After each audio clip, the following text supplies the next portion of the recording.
Boa tarde, professor. Tudo bom? Aí, o Matheus entrou agora. Boa tarde. Quem fala? Meu nome é Hilton. Eu sou aluno do programa de doutorado de Ciências Materiais. Opa, seja bem-vindo aí, Hilton. Professor, desculpa a demora para entrar. Eu entrei só uma 10, mas é que eu tô numa correria com meu filho. Eu até vou Uhum. pedir licença para o senhor. De vez em quando eu vou ter que sair porque eu estou cuidando do meu filho.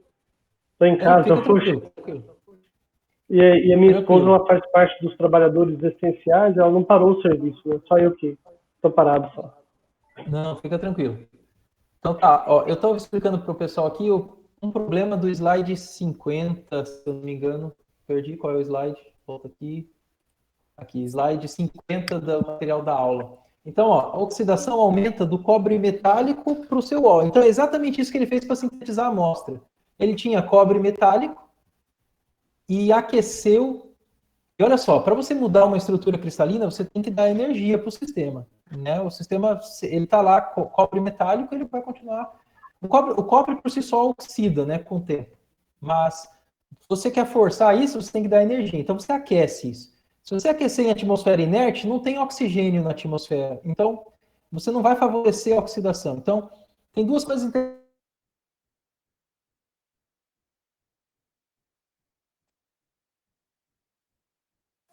Cortou aí, professor. Não sei se foi só para mim. Não escutei o que o senhor falou. Cortou, o professor caiu.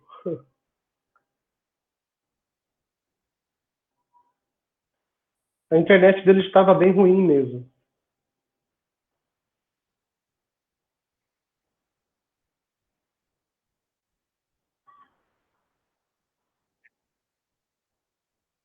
Não, ele saiu fora. A internet Saiu. dele caiu.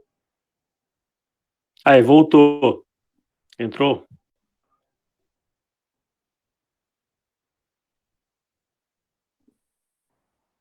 Esperar ele conectar aí de novo.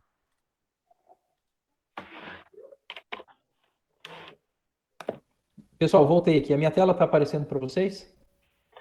Tá, a internet do senhor deve estar bem ruim, professor, porque ela está bem, bem ruim a tela.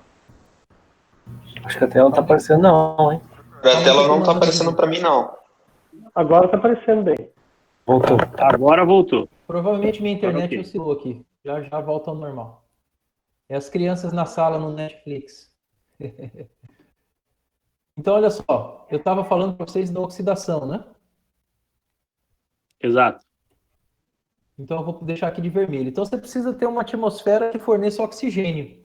Se você quer fazer o processo inverso, tá? Se a gente quer ir de lá para cá, eu vou trocar a cor dessa seta aqui, ver se eu consigo fazer isso fácil. Opa, tá aqui.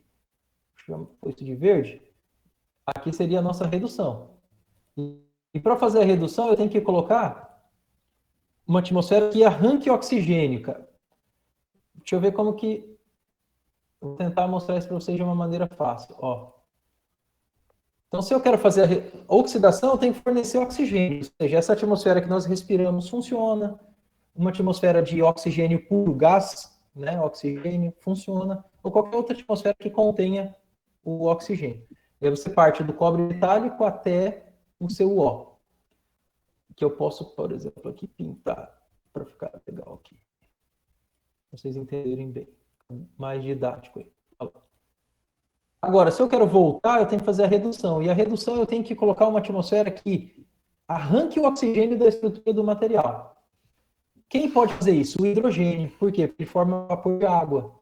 Então, o hidrogênio começa a sequestrar o oxigênio do óxido de cobre ou de qualquer material oxidado, formando vapor de água, e aí o material vai perdendo oxigênio.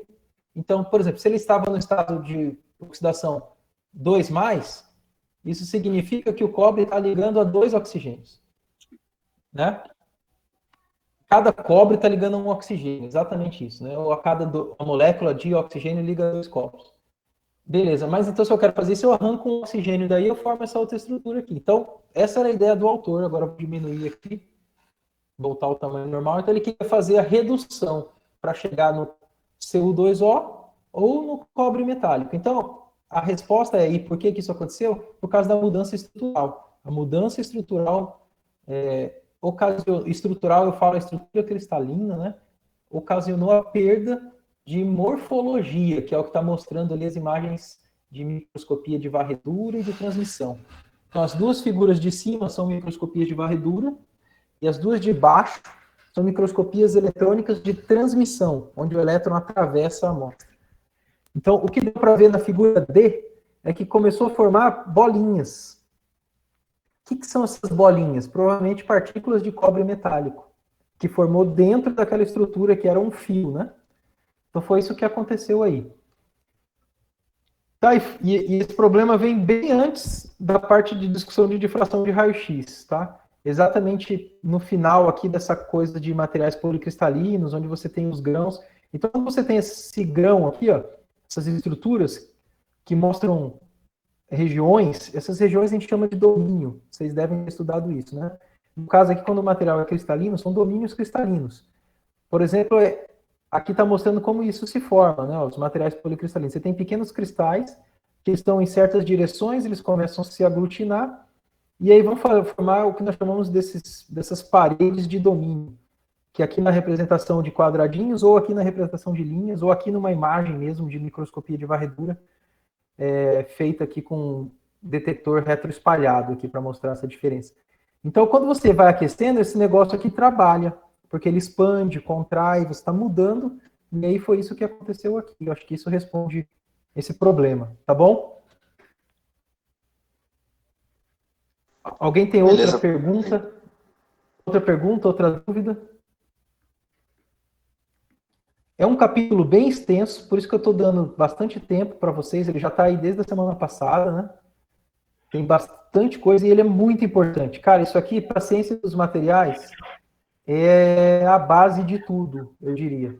O capítulo 1 e 2, eles são muito importantes, mas eles são um pouco mais de revisão, porque você já tinha estudado ligação atômica, estrutura atômica, né? Agora, a parte de cristalinidade, que é o capítulo 3 aqui, ordem, desordem, a gente saber quais são as redes, né? Saber calcular os parâmetros, imaginar isso tridimensionalmente. Então, assim, uma coisa que eu sei que vocês talvez possam ter dificuldade em entender é o que é célula unitária, né? Então, basicamente, seria essa figura para ensinar bem o que é célula unitária. Se a gente olhar um condomínio residencial de casas populares, por exemplo, onde todas as casas são feitas idênticas.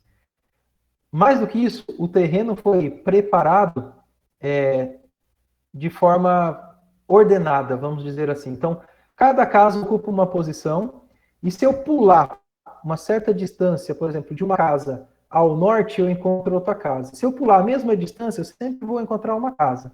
Então, isso se chama, assim a gente chama um sistema periódico, né? Então, um cristal, ele é um sistema periódico.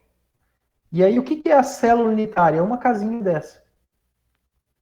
Certo? Uma casinha dessa, ela tem dimensões que eu aglutino todo mundo depois. E aí, é claro, para virar uma célula unitária mesmo, eu teria que ter casas empilhadas uma em cima das outras também, né? Mas esse exemplo mostra para a gente no plano, né? Um corte bidimensional. No plano XY, por exemplo. E aí sim eu estou vendo como que isso é ordenado. Se vocês olharem uma linha dessa aqui, ó, posso desenhar novamente aqui uma linha, vocês veem que isso, ó, passa por muitas casas aqui, né? Exatamente essa é a ideia do cristal. Nessa linha, a cada... É claro que aqui a imagem não está plana, a imagem não está vista de cima, né? Tem uma paralaxe. Parece que as distâncias entre as casas vão diminuindo à medida que eu vou para cima, mas isso não é verdade. Elas estão sempre igualmente espaçadas e a gente consegue enxergar direitinho. Alguém falou, legal para os engenheiros. É bacana. Então, pode falar. Seria dizer, como se fosse, no entendimento que o professor falou, o tijolo de uma parede, por exemplo? Isso, o tijolo. Só que a parede também é bidimensional, certo? Então, de qualquer forma, isso é um corte, é um plano. Exatamente isso, o tijolo é uma unidade fundamental. Tem alguma coisa menor que o tijolo? Não tem. Uma parede, correto? Então, Essa é a célula unitária. Você pode até achar um pedaço do tijolo, mas um pedaço de tijolo, se você multiplicar ele, você não vai obter a parede. Agora, se os tijolos foram colocados igualmente espaçados e fez a parede, você pega um tijolo, ele é um ponto da rede, na verdade, o tijolo. Que aí entra essa representação aqui, ó. Essa é a rede. Esses são os pontos igualmente espaçados. O tijolo seria a base. E a rede são as posições do cristal. Quando você põe a base nas posições do cristal, você forma o cristal, que é o que está feito aqui, ó. Você tem lá a base e a rede e vai formar o cristal. Dá para ver legal nessa imagem também. Então você tinha pontinhos de rede, que a gente chama rede. Aí a base é essa unidade, pode ser o tijolo, pode ser... Aqui no caso é um pedaço de uma lagoa e um sapo, né? E aí você coloca isso nas posições da rede, você vai obter o cristal. Se fosse o tijolo, você vai obter a parede, né? Então a parede é o cristal, o tijolo é a base.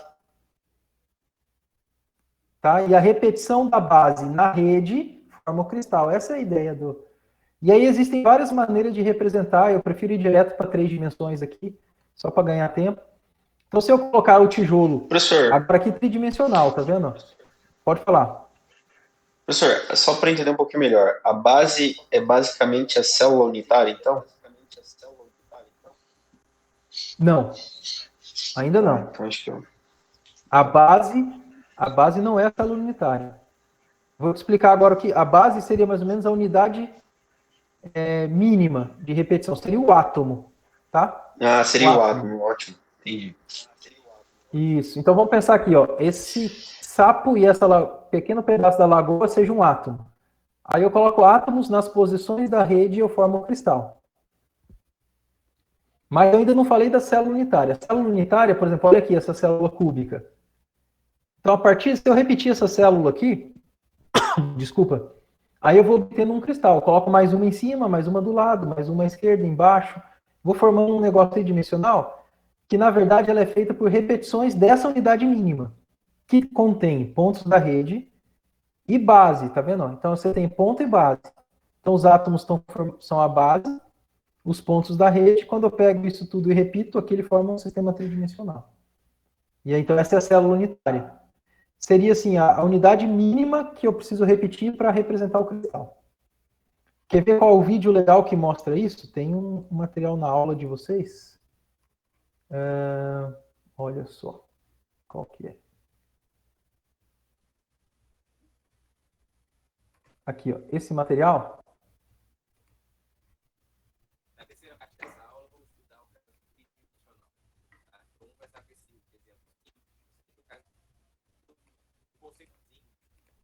Deixa eu ver se eu passo para frente aqui até um ponto aqui, calma aí. Vocês estão vendo aí? Sim, estamos vendo.